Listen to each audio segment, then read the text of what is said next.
So we're not going into depth on this, but it's something that we think everybody should be aware of. You can certainly seek it further. I actually went to the Legal Info California Legislative to look at the SB 9, Senate Bill 9. Myself, the original draft that's made its way through. So at this point, it's gotten through the Assembly and the Senate. And I'm assuming it's going to go probably back to the Assembly, which is often a pretty procedural thing at this point. And then it's got to get to the governor. We'll see, depending on who our governor is and when it happens. Well, let me read this brief couple paragraphs. So, Senate Bill 9, it passed 45 to 19. California advances zoning measure to allow duplexes. Not just duplexes, right, Darren? Could be up to fourplexes. Right. Yes. Okay. So Senate Bill 9, which would allow up to 4 housing units on lots currently zoned as single family in California, was just approved by the state legislature by a huge margin, 45 to 19. A recent UC Berkeley study predicted that Senate Bill 9 could yield as many as 714,000 new homes in California. That would be good news for a state with a severe housing shortage. But the broader implications of SB 9 are enormous. Here's one. The ability to split single-family lots into up to 4 separate units could make suitable properties exponentially more valuable, literally and overnight.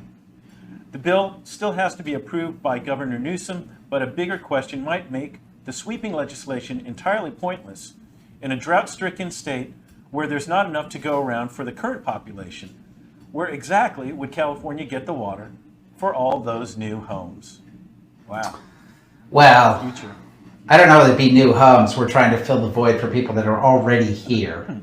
We're not trying to, not that we don't want new people, but we're not trying to invite in millions of more people. But we need housing for those that are here. Hopefully more affordable housing as well as a caveat. But I mean, this is huge. And the only way that it seems in the last couple of decades that anything has been able to pass has been top down. Local governments, city entities, counties have expressed a tremendous amount of NIMBYism. It's a not in my backyard situation where I don't want my neighborhood to have denser population and more streets and more commercial entities.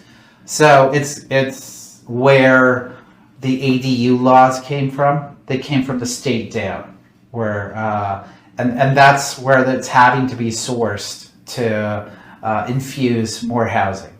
I don't think, I mean, maybe there are some that want denser populations, but the bottom line is the population is already dense. They're just trying to squeeze in a few more houses to accommodate that population.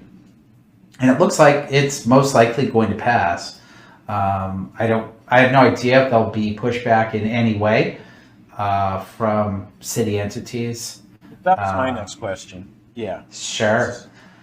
Again, it's top down. It's like if something is imposed federally, you can try to mitigate it and make it more difficult, which, I mean, the big one that's on the plate now is abortion. I mean, what Texas does with what's a federal law and how to make it less capable of being delivered the way it's written. So that could be done on this potentially. I don't know if you'll get pushback though, because I think everybody wants more housing, and I don't know that it'd help you politically to stand up and say, no, we don't. Maybe if you live in more exclusive neighborhoods, it would benefit you politically. Yeah. Beverly Hills. Again, this is state down, so it supersedes cities, even independent cities like Beverly Hills. Imagine duplexes lined up and down Beverly Hills streets.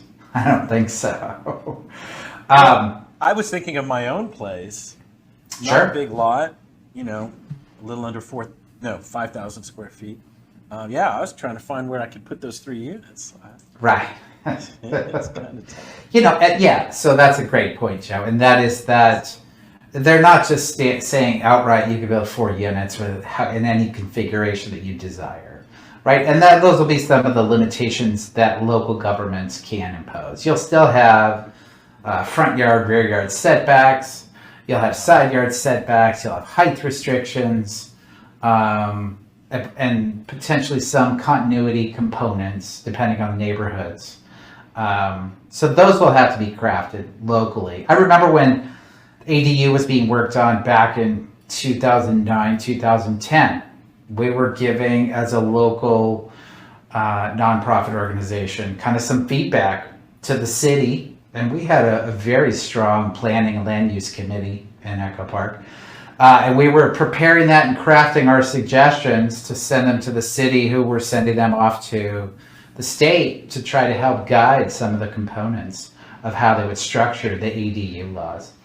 And I think since there's been more resistance, I don't know how much local feedback they're getting to help create this SB 9, but I'm sure the local entities will help craft some legislation that will try to accommodate not overdevelopment or, you can't stress a system, meaning that you can't just take a neighborhood and add 100 homes that doesn't have a school that'll support it, or roads big enough, or the transportation. Exactly. So those things are going to have to come into account. Certainly, the one place our city has opened up a reasonably good amount is along public transportation corridors. Anywhere where there's public transportation, it's been much easier to build in much denser ways.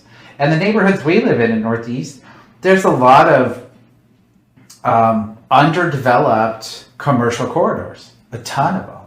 And the most obvious one that has gotten a massive amount of housing is the Eagle Rock Boulevard. I mean, between Verdugo and Colorado, they have had some of the biggest developments consistently being built on that street because it's such a big street. The infrastructure can accommodate, 50 to 100 units. Yeah. And they're just knocking them out like crazy, probably for the last 10 plus years. So we won't see that in Echo Park, but we will get some more infill, because we're already seeing it. Like here along Echo Park Avenue, what were just small single family homes are now becoming 2 units, 4 units. Yeah, we'll see more of that. Well, I'm thinking of my little house, right? Because I've got the apartment building on one side, and then I've got 2 or 3 unit on one side. I'm right there. Yeah. You can go like 5 stories, man. Match that apartment building. All right. Could happen.